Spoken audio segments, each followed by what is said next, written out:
Hello everyone, my name is Firdaus Bazardi Batubara from the Informatic Engineering Study Program, class number 2. In this video, I will explain about complex sentence focusing on adverb clauses and adjective clauses as required for the English 3 mid-term exam. I will explain the concept clearly and give example in each part. Next.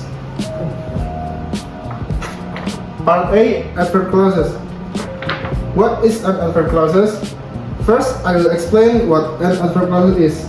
An adverb clause is a group of verbs that has a subject and a verb, and it functions like an adverb. It explains where something happens, why it happens, how it happens, or under what condition. An adverb clause cannot stand alone, so it must be connected to be a main clause. Next. After versus once, as soon as. Next, we have the difference between after and when are as soon as. After is used when the second action happens later. Meanwhile, once or as soon as means the second action happens immediately after the first one. For example, after I finished my homework, I went to sleep, and as soon as I arrived home, it started to rain. Next. When versus whenever. Now, the difference between when and whenever. When refers to a specific moment or specific time. Whenever refers to every time the situation happens, so it's repeated. For example, when I got home, I called my mother. Whenever I feel tired, I drink coffee. Next. When versus by the time.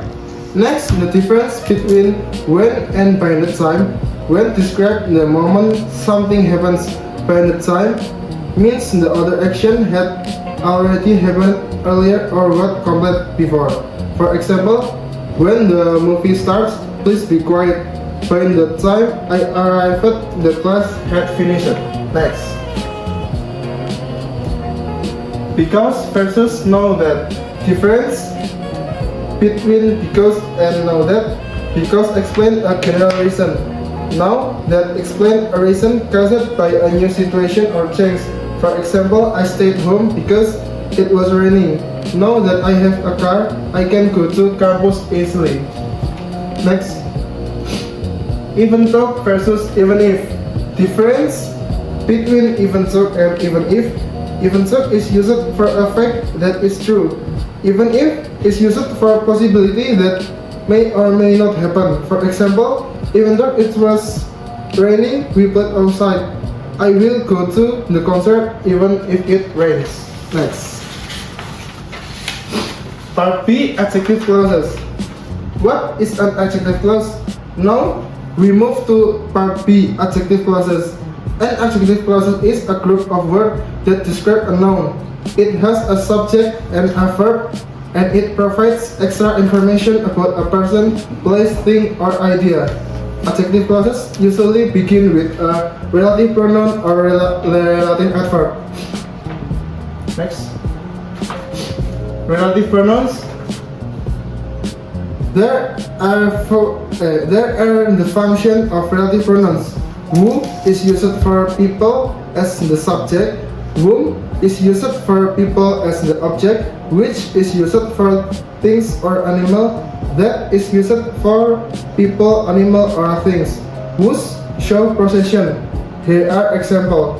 The girl who sits next to me is my friend. The teacher whom we meet was kind. The book which I bought is interesting. The laptop that he used is new. The man whose car broke down needs help. Next.